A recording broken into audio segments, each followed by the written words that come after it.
இயேசுவே உம்மை வணங்குகிறோம், எம் வாழ்வை உமக்கு அளிக்கின்றோம், உம்மை அன்பு செய்கின்றோம்.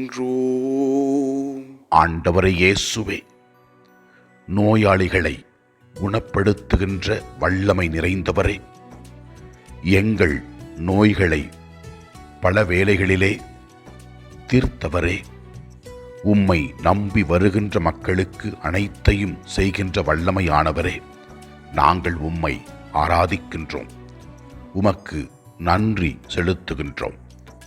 முதல் வாசகத்திலே நாம் பார்க்கின்றோம், தாவீது அரசன் தனது மகனை இழந்து விடுகிறார். வருத்தத்தில் அவர் வாழ்கின்றார். நற்செய்தி வாசகத்திலே இயேசு கிறிஸ்து 2 அற்புதங்களை செய்கின்றார்.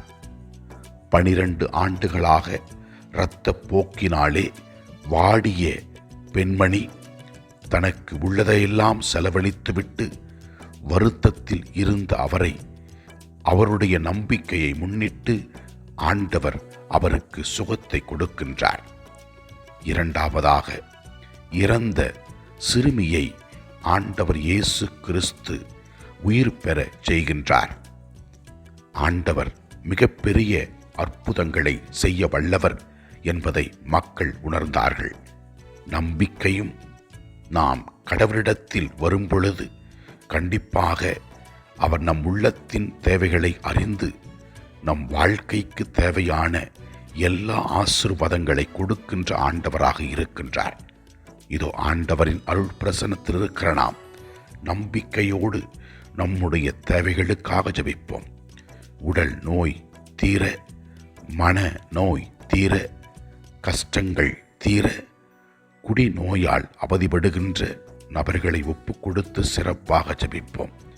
அவர்கள் வாழ்க்கையின் மேன்மையை உணர்ந்து அந்த நோயிலிருந்து விடுதலையாக இறைவன் அருள் தர வேண்டும் என்று ஜெபிப்போம்.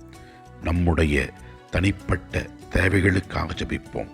படிக்கின்ற மாணவ மாணவிகளுக்காக ஜெபிப்போம். ஆண்டவரே, எங்களை ஆசீர்வதியும். எல்லாம் வல்ல இறைவன் தந்தை, மகன், தூய ஆவியார் நம் ஒவ்வொருவரையும் ஆசீர்வதிப்பாராக. இயேசுவுக்கு புகழ். மரியே வாழ்க. ஆமன். புனித பெத்தடிஸ் அவருடைய கன்னியர்களுக்கு அன்போடும் இரக்கத்தோடும் ஏழைகளுக்கு உதவி செய்ய கூறினார்.